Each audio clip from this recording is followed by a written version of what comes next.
Good morning, dear friends. And so, as promised, well, not promised, I didn't promise anyone. I went running yesterday. And I ran for a mile or something, a bit over a mile. But not running all the time, just running and nearly dying, then running, then nearly dying, then, that kind of thing. So, my legs hurt a bit today. Not like I don't have any cramps or anything, but it does. I feel that I did something. And yesterday it was my chest that was hurting because when you breathe, my back hurts as well. Because suddenly, after a long period of not running, you start running again, and it's a bit annoying. So I did it. I survived, and today, of course, the weight loss um, goes a bit faster if you're doing exercise at the same time because you breathe out all your fat.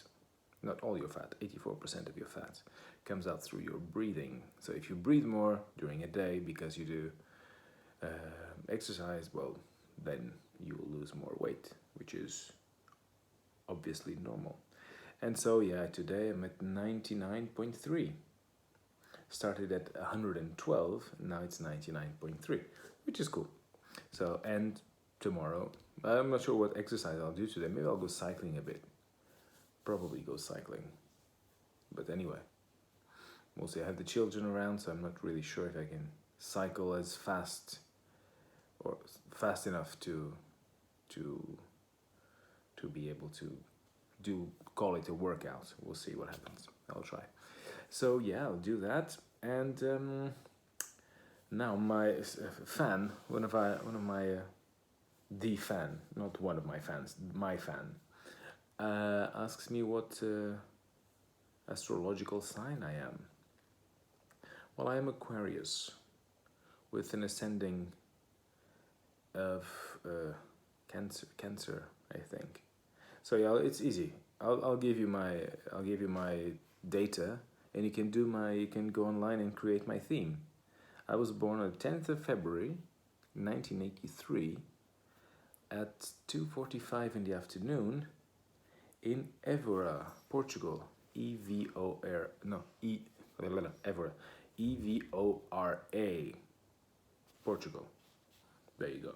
So you will see all my planets and all that.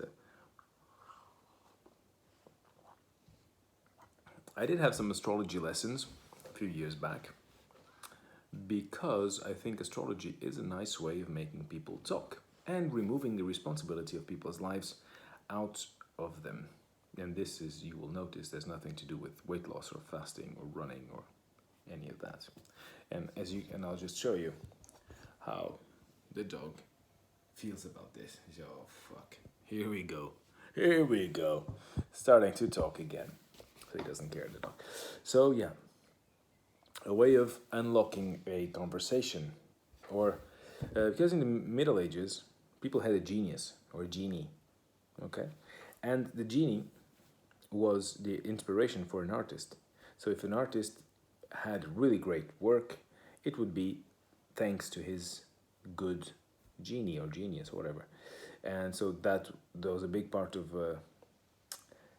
gratitude in that artist's attitude towards life and shit.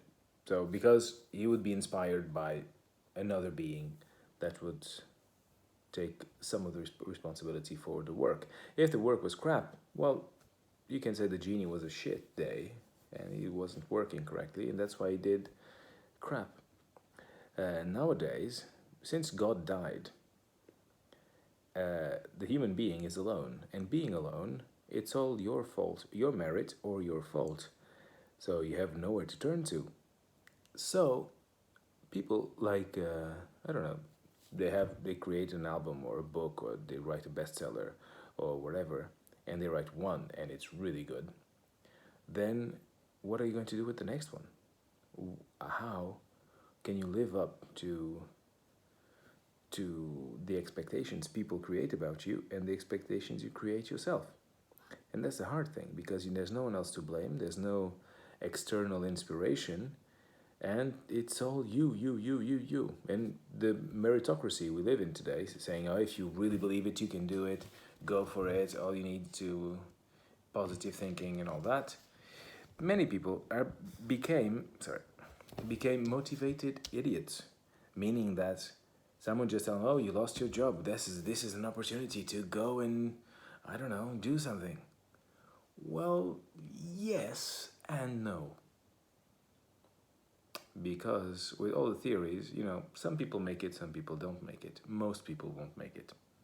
So that's a quite not pessimistic way of viewing things, but a kind of a realistic sort of thing. If you count if you count, you'll see. Well, for every, I don't know, Michael Jordan or G.K. Rowling or whatever, you'll have a lot of people who are not doing so well.